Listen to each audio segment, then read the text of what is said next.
अस्सलाम वालेकुम everyone, this is Mohammad Awais.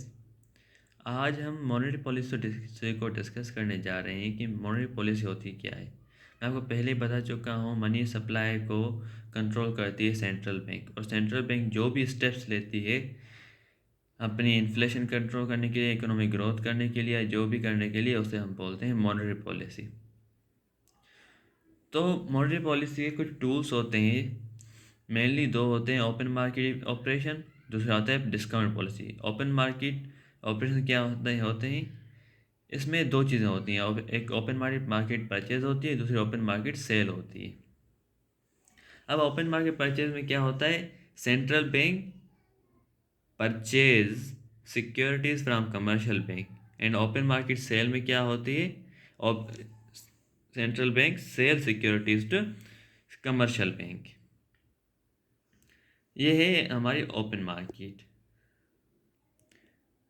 अब यहाँ एक टी अकाउंट बना हुआ है जिसमें हम सेंट्रल बैंक को देख रहे हैं कि सेंट्रल बैंक क्या है।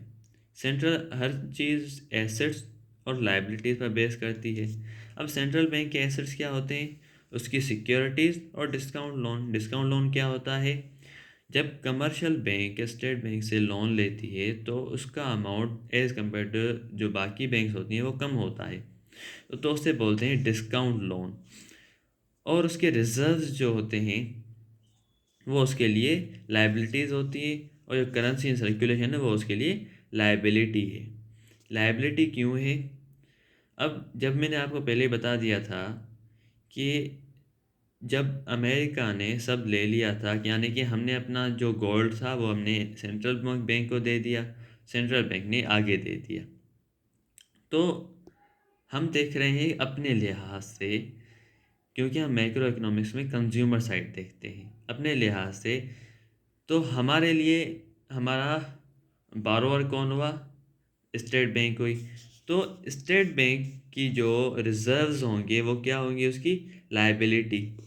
और जो उसकी करेंसी सर्कुलेशन है, जाहिर सी बात है उसने एक अमाउंट जो उसे मिला उसकी मद में वो करेंसी सर्कुलेट कर रहा है, तो वो उसकी क्या हुई, लाइबिलिटी हुई। इसी तरह कमर्शियल बैंक की एसेट्स और लाइबिलिटीज़ क्या होती हैं, कमर्शियल बैंक के जो एसेट्स होते हैं वो उसके रिजर्व्स होते हैं, लोन्स होते हैं और सिक्योरिटीज़ होते हैं। अब सिक्योरिटीज़ हमने समझ लिया, ठीक है। और इसकी लाइबिलिटी क्या होती है, डिपॉजिट्स होते हैं और डिस्काउंट लोन होते हैं। यहाँ लोन क्या है, एसेट है। क्यों एसेट है, क्योंकि अकाउंट रिसीवेबल है बैंक का, यानी कि बैंक ने ऐसे लोन दिया है। यहाँ जो हम डिपॉजिट्स करते हैं वो उसके लिए लाइबिलिटी है।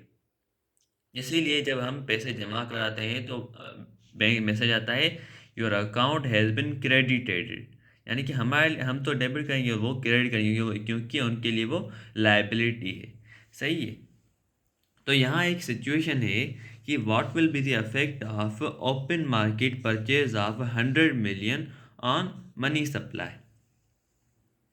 अब मनी सप्लाई क्या है, जितनी भी करेंसी इन सर्कुलेशन है वो हमारी मनी सप्लाई है, ठीक है। तो करेंसी इन सर्कुलेशन किस तरह होती है, जब कम सेंट्रल बैंक नोट छापती है तो उसको उसको एक वॉल्ट में रख देती है।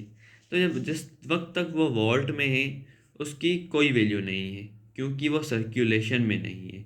जैसे ही वो सर्कुलेशन में आएंगे वो अपनी वैल्यू को करेंगे। अब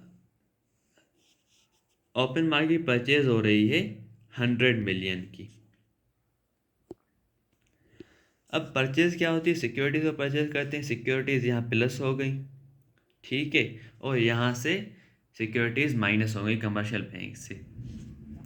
कमर्शियल बैंक के रिजर्व्स जो होते हैं वही हमारी सेंट्रल बैंक के रिजर्व्स होते हैं। क्यों, क्योंकि हमारी टोटल जो रिजर्व्स होते हैं हम तो ऐसे कमर्शियल बैंक के पास रखते हैं, वहाँ से कहाँ जाते हैं, स्टेट बैंक में जा सेंट्रल बैंक में जाते हैं। तो इसीलिए वो जो सेंट्रल बैंक की रिजर्व्स हैं वो इक्वल होते हैं कमर्शियल बैंक के रिजर्व्स के, यानी कि जितने भी कमर्शियल बैंक से रिजर्व हैं या जितने भी कमर्शियल बैंक हैं उन सबके रिजर्व मिलाकर जो रिजर्व बनेगा वो होगा सेंट्रल बैंक का रिजर्व। अब सिक्योरिटीज हमने ली है, तो हमारे रिजर्व बढ़े हैं 100 मिलियन से, तो यहाँ भी रिजर्व बढ़ गए 100 मिलियन से। सही है, समझ गए।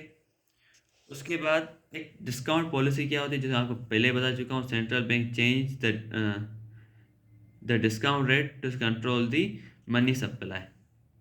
यानी कि वो कंट्रोल करती है मनी सप्लाई को। यानी कि जब सेंट्रल बैंक लोन लेगा, कमर्शियल बैंक लोन लेगा सेंट्रल बैंक से, तो जाहिर सी बात है मनी सर्कुलेशन बढ़ेगी, तो उसको इसके डिस्काउंट को कम या ज़्यादा करने से मनी सप्लाई कंट्रोल में आती है। तो यहाँ एक दूसरी सिचुएशन है कि what will be the effect of decrease in discount rate on money supply, explain with the help of T accounts. अब क्या हुआ है कि डिस्काउंट रेट कम हो गया। अब डिस्काउंट रेट के कम होने से क्या होगा, जाहिर सी बात है जो डिस्काउंट लोन होगा वो प्लस होगा। सही है, क्योंकि कमर्शियल बैंक लोन लेगी कम होने से, और यहाँ भी डिस्काउंट लोन प्लस होगा। अब जब डिस्काउंट लोन प्लस हो, यानी कि इसके पास आएंगे तो रिजर्व्स इसके बढ़ेंगे। अब जब इसके रिजर्व बढ़ेंगे तो यहाँ डिस्काउंट लोन भी प्लस होगा, यहाँ इसके रिजर्व भी प्लस होंगे। सेम कमर्शियल बैंक के भी रिजर्व्स प्लस हो जाएंगे डिस्काउंट रेट के बढ़ने से, क्योंकि जो कमर्शियल बैंक के रिजर्व होते हैं वही हमारी सेंट्रल बैंक के रिजर्व होते हैं। तो ये थी हमारी मॉनेटरी पॉलिसी कि किस तरह सेंट्रल बैंक मनी सप्लाई को कंट्रोल करती है। इंशाल्लाह नेक्स्ट लेक्चर में मिलते हैं, तब तक के लिए अल्लाह हाफिज़।